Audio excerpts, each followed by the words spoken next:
Creating a travel newsletter isn't just about sending emails.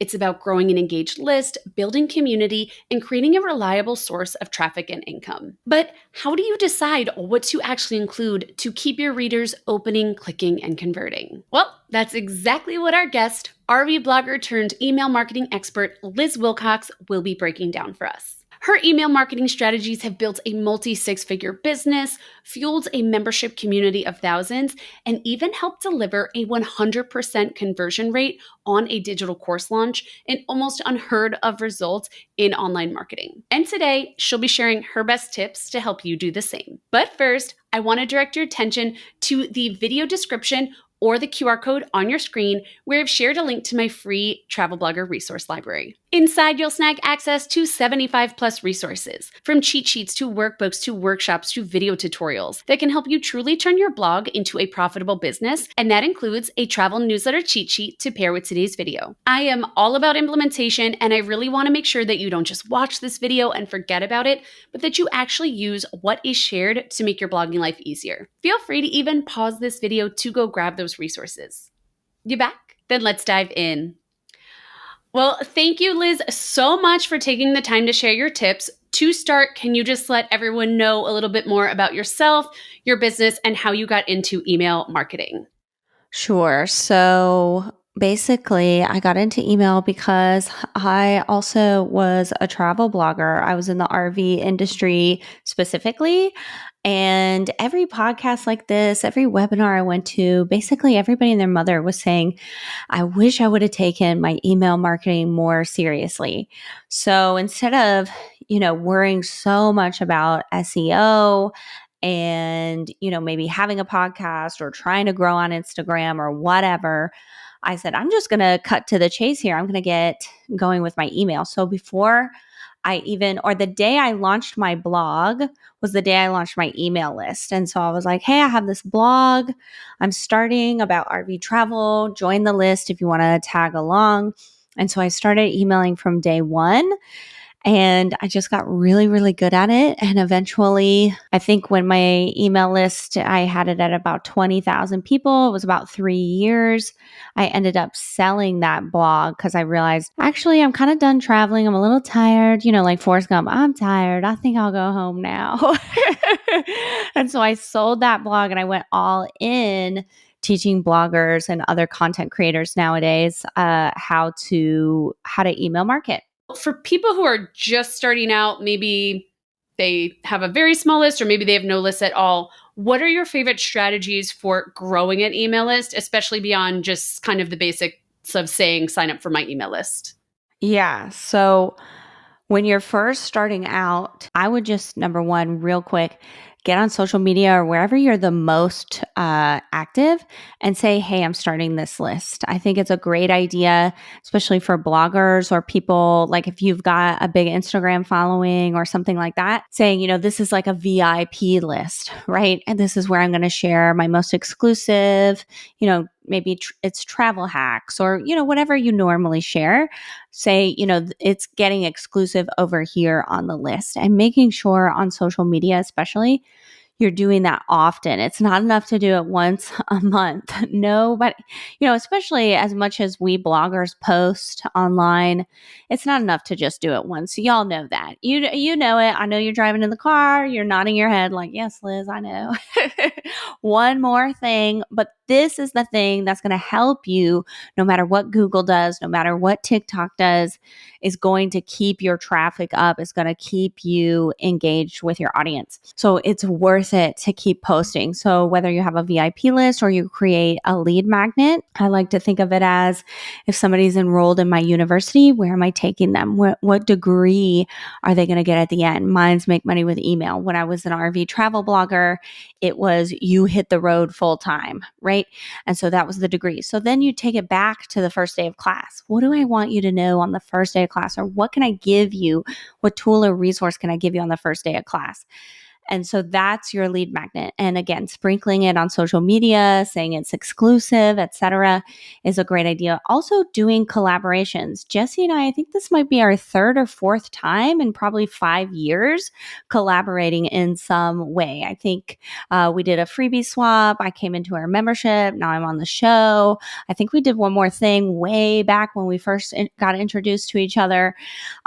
Different collaborations, finding people to network with, right? And it's not about networking up. Like if you're brand new, maybe we don't just pitch Jesse to do a collaboration just yet, right? But who is kind of in your circle, on your level that you can sort of link arms with. When I was a travel blogger, I had this little peer mastermind with 3 other bloggers in the same industry. We were all talking about RVing, but we were all just different personalities, and we sort of linked arms together. I'll share your freebie, you share mine. And we ended up doing a travel summit, digital summit together 3 or 4 years in a row. And that helped grow our email list. So creating your own events is another great way. It might seem like, oh, wow, that's a lot of work, but it's going to get you a lot of leads. I love the idea of collaboration. I know the opt-in freebie swaps is one of my favorite ways to grow super quick, just because I know as soon as that email goes out, I'm going to see that nice influx of subscribers. I know also, especially for travel bloggers, a big struggle is actually knowing what to put in their newsletter, especially if they cover multiple destinations, or maybe sometimes they're solo, sometimes they're traveling with their family. So, where do you recommend they start when it comes to actually creating their newsletter format? I call it like the 20-minute newsletter framework. I created it as a travel blogger, and I had lots of different people. Some people were part-time travelers. Some people were, full-time. Some people just like to go on the weekends. But you know what they all had in common? They liked Liz Wilcox. And so I would talk about my travels, my things that I was doing, and even things that I was learning about the blog, even though they're not bloggers. They were just interested, like, oh, here's this person with this travel blog. That's so exotic, right? Like, that's so cool. And so what I would do is, 20 minutes, in 20 minutes or less, greeting, like, hey, Jesse, hey, Liz, hey, Shahara. And I do a quick personal update, 2 to 3 sentences. Of course, if you're actively traveling, it could be a lot longer. If you wanted it to be, it could be a whole paragraph of something you've done since the last time you emailed them, whether it's working on your blog. Hey, I wrote 5 new blog posts that are scheduled for the next month. Or it could be, oh, I finally made it to Greece. I definitely checked out ABC Spot. I'll be working on that content later, right? Just something that you've done since the last time you emailed. And then you can segue into your content. Now, I know you might think, I'm a blogger, but I'm not necessarily a writer. Segue, that sounds fancy. Literally just hit the caps lock button. You know where it is. I know you know. And just write the word anyway. Anyway, ... What I really wanted to share today is that new blog post, my new podcast episode, or maybe it's somebody else's content. Jesse's freebie, you're going to love it, right? Whatever. And then sign out. Now, if, just like Jesse said, if you've got lots of different audiences, this is the genius. You can get your click rate up and you can serve them all at the same time with a PS. And what I would do is, PS, here are my RV resources of the week. And I would put 3 links for 3 different kinds of people. If you're full-time, I just wrote this article. If you're part-time, check out this video. If you're still on the fence, or if you need to get your spouse in on this, here's an article I wrote last month that's still relevant, or whatever, right? So this way you can, especially if you're just starting out or you're just trying to create consistency with your email list, you don't have to segment right away. That's a 2.0 strategy, but you can cover all your bases. You can talk about your travels. People sign up, they get to know you, they like you, right? Then you put a main piece of content, and then in the PS, you can put several other pieces of content for different kinds of people, so that you're always serving them without having this really huge long newsletter that takes you hours to curate. I'm curious, like building on that, what are your favorite strategies for writing the actual, engaging newsletter content that really keeps readers opening and clicking? Yeah, I think it's the same as when you create your video content or your blog. Like, what are people actually clicking on? What are people loving. If you are really good at video content, putting some of that in your emails, taking the video and making a little GIF or GIF, however you pronounce it, and saying, click here, right? And it's, a GIF of you. I don't know. I'm just picturing someone cliff diving or, with a fork eating the spaghetti or whatever it is, right? So I really recommend anytime you can incorporate pictures, video, GIFs, etc., is a great way to create engagement without having to say a lot. Also, as you go, realizing what people like about you and putting that first. For me, people loved that I was slightly sarcastic. I wasn't afraid to talk about, let's say, the less than ideal parts of travel, right? Especially, y'all, I don't know if you've ever traveled in an RV, driving down the road with your sewage, like things are bound to happen. You know what I mean? So I was never afraid to be like, oh yeah, hashtag RV life. Here's the reality. And people loved that.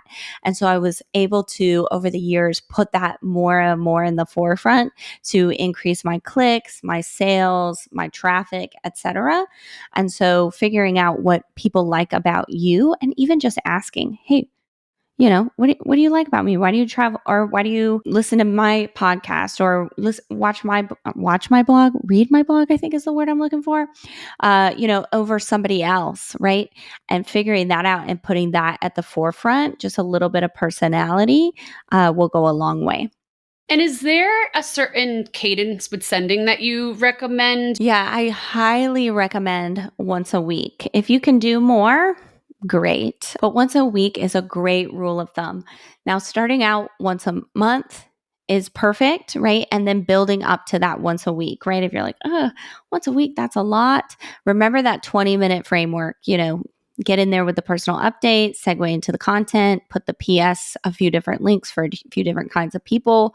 So make it simple for yourself, but then try to get that once a week cadence, because we want people to know we're invested in them. That's how they invest back into us. And when we do that consistently, it's like, oh, this person, they have a real business, they have a real blog, they're creating real content. This isn't some random thing I found on Pinterest and never heard from again, right? We also want to become relatable to people. That's why I said, insert some of that personality. We want to become relatable to people, and we can do that with a once a week cadence. And then you want to stay top of mind, right? People are going to click on the most recent blog post that's in their inbox or on Pinterest or they see on Instagram, right?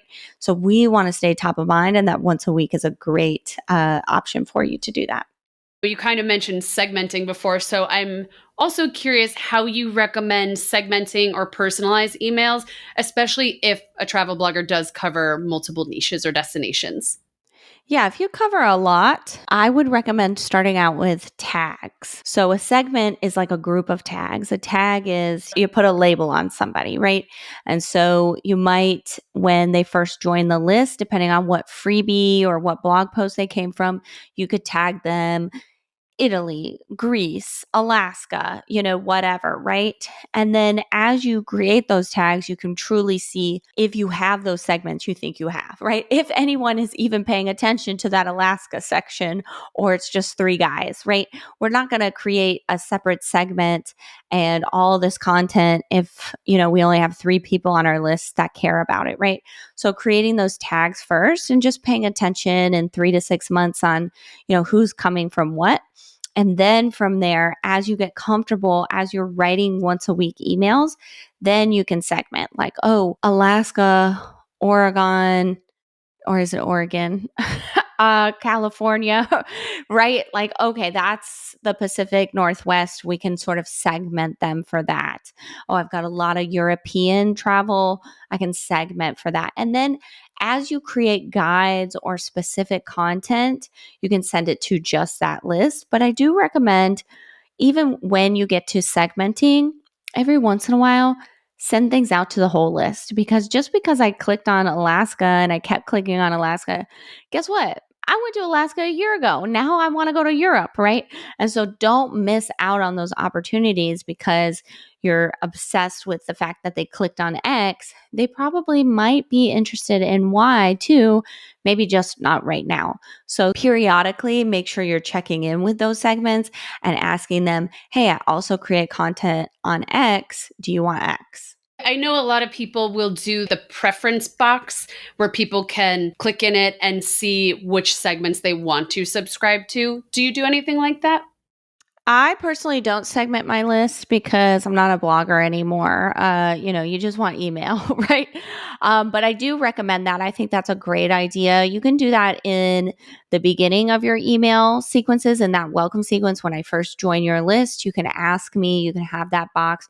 You can also have that box in your email footer, right? Or maybe at the top, like, hey, I talk about a lot of different things, click, click, click what you like. Something like that is a great idea. And then again, not everyone is going to segment themselves unless you have a really sophisticated email system. And even then, there are people that are going to fall through the cracks, so to speak. So making sure you have that in your footer or even doing it maybe like once every 6 weeks. Hey, don't forget, these are my segments to those people that fell through the cracks where you notice like, oh, they don't have these tags or they didn't indicate, right? You can send those out every 6 weeks or so to try to get them segmented. But again, this is why I say it's a 2.0 strategy. Y'all, if you are not sending weekly emails, come back to this, right? What minute mark are we at? We're at the around 15, 16. Come back to this once you're sending those frequent emails, once you're getting those clicks, you're noticing your traffic is stable, etc. Then come back and say, okay, now I want to segment my list. Just building on the segmenting thing a little bit. Yeah. People segment just for content or more when they have products related to certain topics or both? I would segment those topics and send the emails accordingly. So, definitely the products you're going to want to send to the segments, right? Like, if because I've segmented myself and you've helped me with that, that I'm going to Alaska soon, you're going to send me that guide, right? Or that workshop or whatever. But if you think maybe I want to go to Alaska one day, but I'm not segmented yet, you could still send me that content. So definitely segmenting for the products. And then again, periodically, sending to the whole list. Hey, don't forget I have this guide on Alaska. I don't know if you're traveling to Alaska in the next 6 to 12 months, but I thought I'd send it anyway, would be a good idea. Now I want to get into subject lines because I you have some of the best subject lines. So I'm curious if you have any go-to subject line strategies that tend to get you higher opens. Yeah. So I just want to say yesterday I did a webinar with Kit, the email service provider, and the guy, he mentioned one of my subject lines. It was called Can I Have $9? And he said, I work with Kit. I see a lot of subject lines. He said, that is my favorite of all time. So I took that as the compliment it was. I was like, okay, I'm writing that down. I got to put that in my background somewhere. So I have a lot of fun with subject lines. And that's the point of that story. Have fun with the subject lines and your people will have fun with you. Y'all, we're travel bloggers. We're here to have fun. We're here to live life. We're here to help people live their life to the fullest, right? So don't write your subject lines the way that you're writing for Google. Okay. Or for whatever SEO is happening out there right now. Write your subject lines for a friend, for someone you would want to go traveling with, for someone, your ideal reader, right? And so when I wrote, Can I have $9? I was having fun with it. I was being slightly cheeky. That's in my personality. I was also being brave. Also, I really wanted the $9. It was an honest subject line. And it's still my best performing of all time. So that one worked. Again, it's honest. It's a little cheeky. It's very much in Liz's personality, right? So what's your personality? Write your subject lines with a little personality. Also, remember to keep them pretty short. Most people, especially at the end of the day, we're checking our email on our mobile, right? It's got to fit in that screen. And so don't write again. We might be able to write a blog post that says, 5 cruise lines, guaranteed to make you have an awesome Alaska trip. That is never going to fit in the subject line. I'm going to see 5 cruise lines, right, in my Gmail app. So making sure maybe 3 to 5 words, not too many characters. But I will tell you the last thing I've been doing this for about 13 months. I've been having a lot of fun and seeing great results with 1-word subject lines. Number one, it stands out in the inbox, right? Most people are writing their subject lines way too long. And so if mine is just 1 word, you can, as you're skimming your emails, you see that one first simply because it's so short. I might have a new podcast episode. So the subject line might be podcast, or maybe it's email because this is a podcast about email, right? Sometimes I do 2 words like today's email, I think was tell me, right? Tell you what, right? That kind of opens the loop. But again, I'm having fun with it. So thinking of your email subject lines as, well, number one, write the email and then think like, what's the most fun way I can present this to the most fun person in my audience? And when you think about it like that, everyone becomes fun in your audience because you're having fun. They want to have fun. It's a win-win. I wrote that down. I'm going to try that. Now, especially with, everything going on in Google, AI, algorithms, etc. One major goal travel bloggers have with their newsletters is increasing blog traffic. So, what are some ways to do this so that subscribers actually click over? Yeah. So I think what we already talked about, that PS, here are your resources for the week. Even just that line is like, oh, resources. Okay. Like, oh, you curated something for me, and keeping it really short. A lot of I see this in the travel industry and the food industry. I say it with love. Please receive it with love. Y'all be making this so complicated. You have this beautiful email and you got your blog post title and your description and your photo on the side. Y'all, nobody cares. Nobody cares. That's a lot to look at. They're skimming for something. So even just text only. P.S. Here are your resources for the week. If you're going to Alaska in the next 3 months, you need to watch this 5-minute video. Click to the 2-minute part if you're really in a rush. Oh my gosh. If Jessie wrote that to me, I am in a rush. How did she know? Click 2 minutes. And suddenly I'm off to the races. I'm watching her content, right?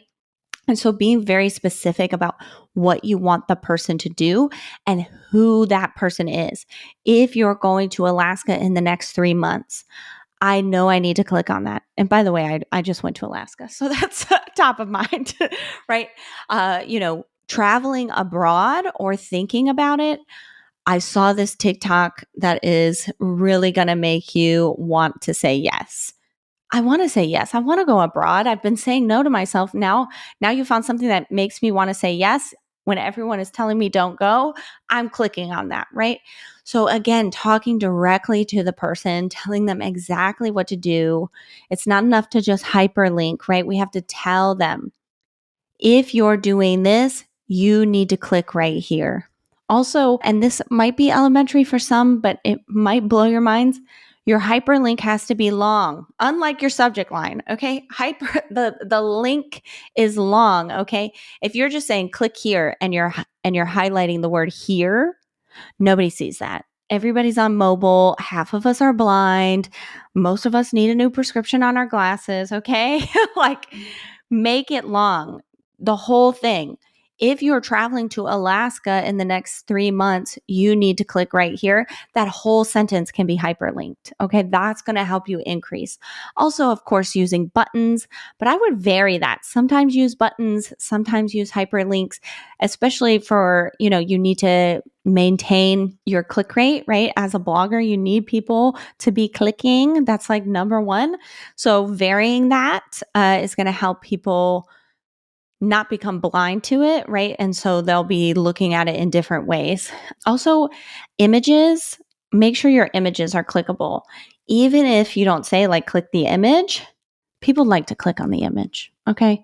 So make sure it's clickable, but don't have too many images because that will help, or that will hinder your deliverability if you've got 5, 6 images in one email. But having like 1 or 2 standout images, that's going to help with your click rate as well. Oh, and can I say one more thing? Y'all, again, I say with love, if you do nothing else, with this whole podcast. Here it is. Ding, ding, ding. I wish I had a bell. Your welcome sequence must be optimized for clicks. No one will ever click more than they will in those first few emails. So if you're delivering a freebie, make sure the freebie is something they have to click on to get. Do not, I say with love, do not give them the freebie before the email. Like don't have it redirect to the freebie. Okay, because they ain't checking the email. They're not going to check it. They're not going to click on it. They have to click from the email. Okay, this is going to help you get your click rate up. This is going to train people, for lack of a better term, to click. In your welcome sequence, put some of your best content. Even if you don't make video content, make a quick little video. Hey, I want to introduce myself. My name's Liz. I'm an RV travel blogger. Here's the number one thing I want you to know. Blah, blah, freaking blah, right? But they got to click on the video. It's just a 60 I promise it's only 60 seconds. Just click on it. No cuss words, just click on it, right? So get them to click in that welcome sequence, because the higher your click rate is in the welcome sequence, the higher it's going to be forever. If your click rate sucks in your welcome sequence, your click rate in your newsletters will be dismal. So optimize that welcome sequence, put your best content in there, do all the bells and whistles. Hey, click here, click here, click here. Did you click yet? That way your newsletters will have people that click on them. So, along with sharing stories and blog posts, newsletters can also be used to increase affiliate income, which is a big goal for travel bloggers and really all bloggers. What are the best ways to do this without coming off as being spammy? Just be honest. Don't sell crap you don't like or don't use. I know we got to monetize. This is our dream. But just be real. Just be honest. Hey, this is an affiliate link, but here's why I'm sharing it. Here's why I use it. Creating content around you using the thing can really help. And also, again, I say it with love. Don't be afraid to be salesy.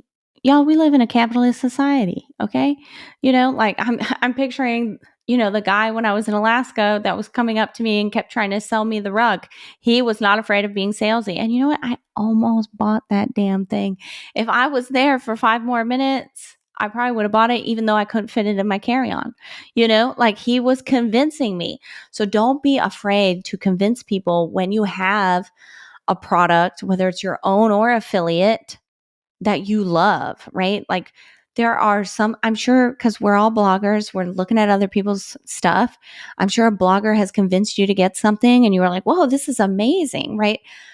Products, even affiliate products, are not for selling, they're for serving. So thinking about can this serve my customer, my reader, my subscriber, and just being upcoming and forthright with that is really, really going to help you. You don't have to worry about being salesy when you're just telling people what can serve them. Yeah, I recently updated my automation sequence. I forget what the email was that I did. It's like travel tips I wish I knew sooner. And I Yeah. added one of my favorite travel credit cards. Like one of the things was my first trip, I didn't know about that you could have a credit card without abroad fees. And I wasted a lot of money. Within 24 hours, I had a referral. It was $150 just from sharing that story too. It wasn't just like, here's a credit card link. I actually shared like, this is the one I use. Love it. Never charges me fees, no annual fee, etc. So that was fun to see too, just how quickly it worked too. Again, it was in the automation as well. So high opens, high clicks. Yeah, I love that. And I love that Jesse just said, this is what I use. Like, check it out if you want to check it out, right? Like, it's so casual.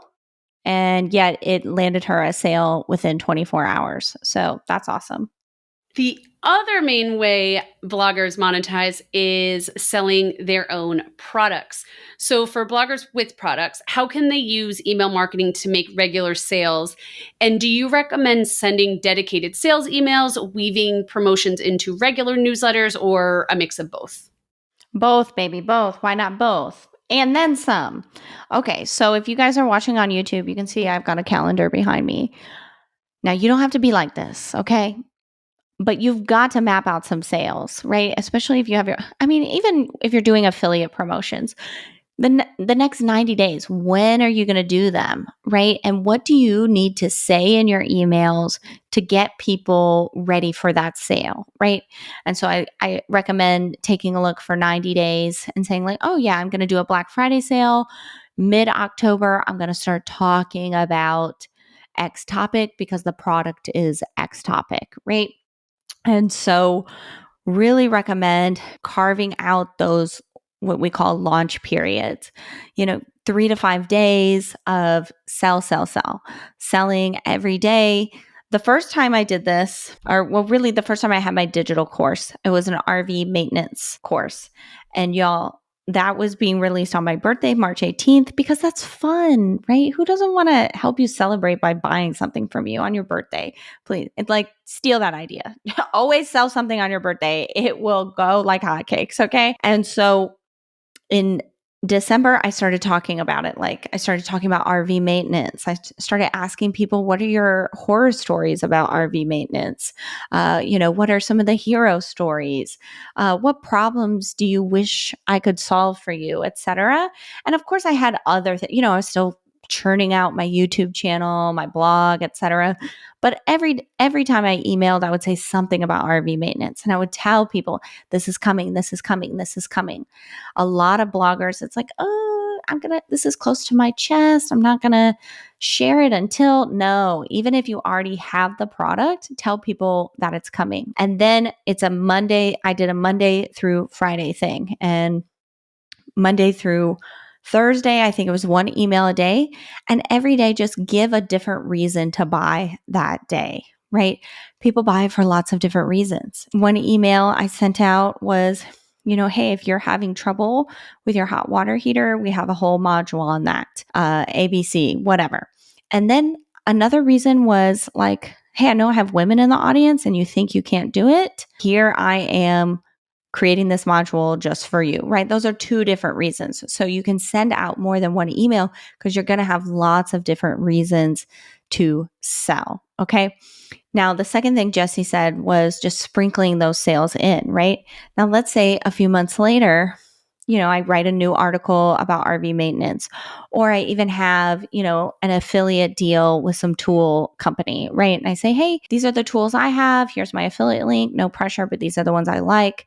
Maybe in the PS, those resources of the week, don't forget I have this RV maintenance course. If you're tired of spending thousands of dollars, while you're on the road, make sure you are properly maintained and you can fix it yourself with this course, right? So I'm sprinkling that in, but I'm also having those launches throughout the year where I'm making a big push for it.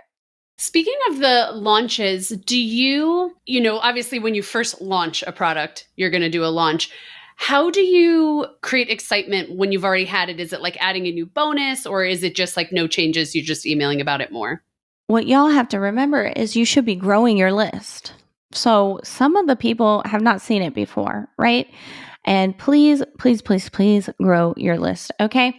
So yes, you can reuse a lot of the same content. Y'all, for Black Friday, almost every email I'm going to be sending out, I wrote 3 years ago. Okay.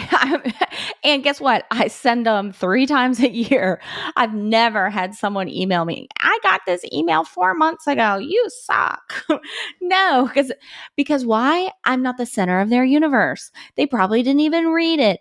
They're new, or they read it and they forgot it because, it's a great email, but it's still just an email. It's not Pride and Prejudice, for heaven's sakes, right?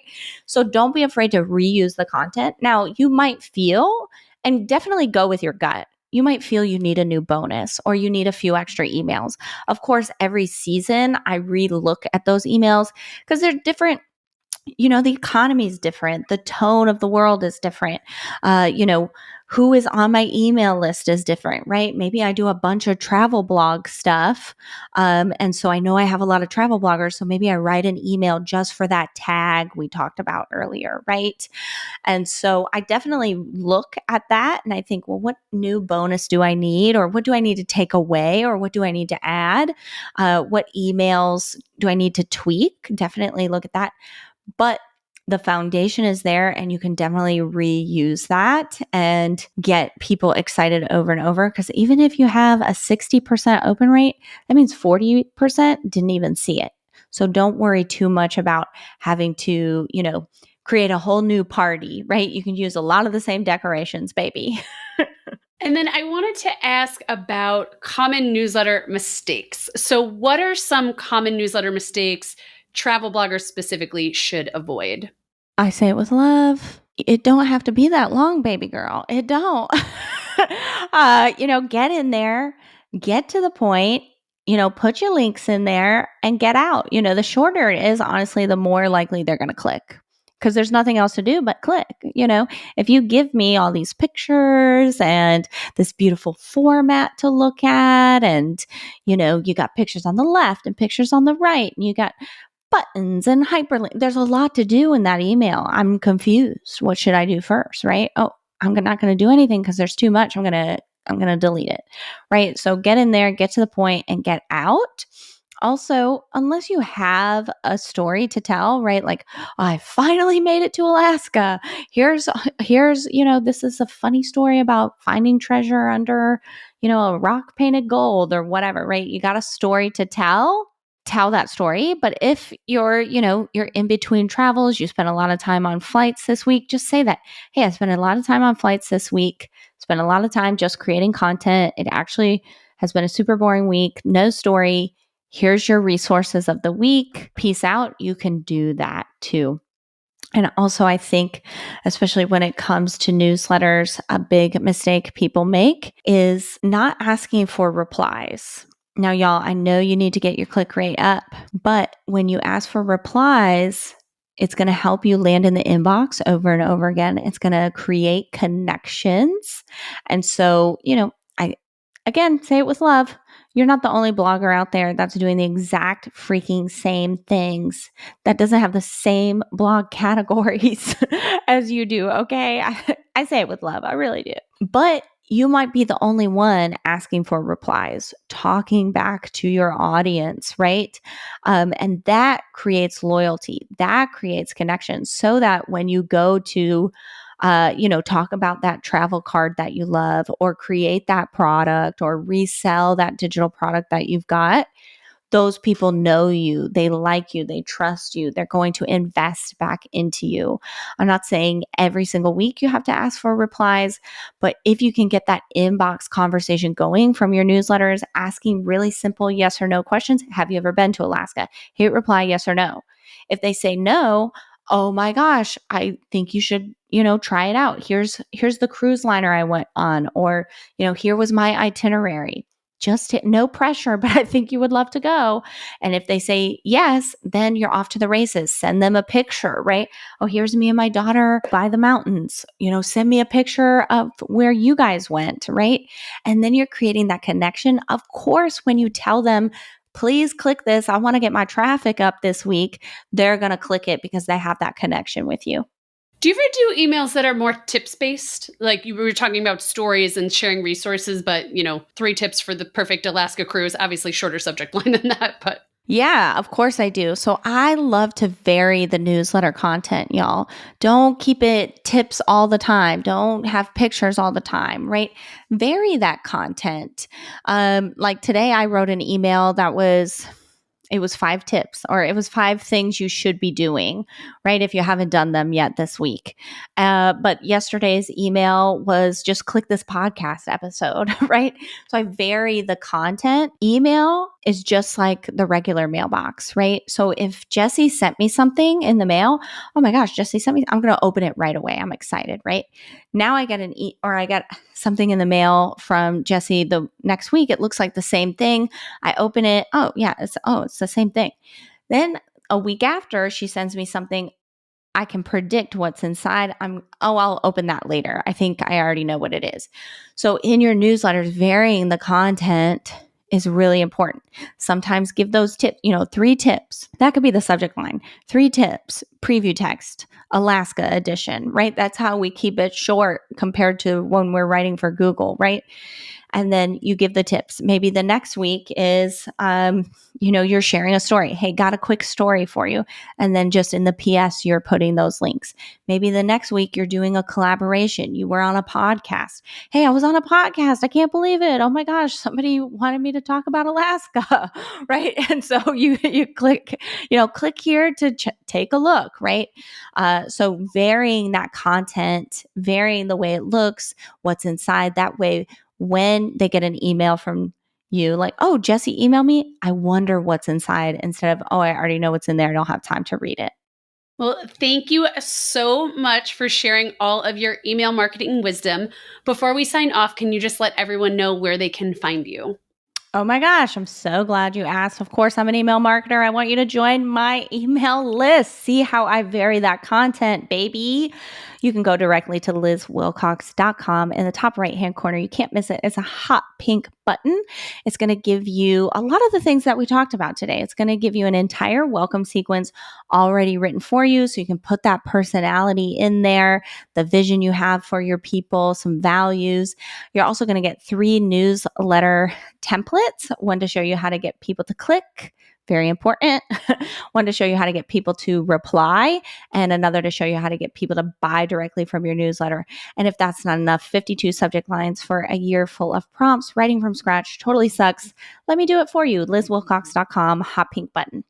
And I can vouch for that freebie. I've used it myself and it's amazing. And I will have it linked in the podcast show notes and video description, just depending where you are tuning in. All right, now I hope you enjoyed this video. I hope you feel inspired and empowered to create an engaging and profitable travel newsletter. Don't forget to grab access to the free Travel Blogger resource library linked in the video description or via the QR code on your screen.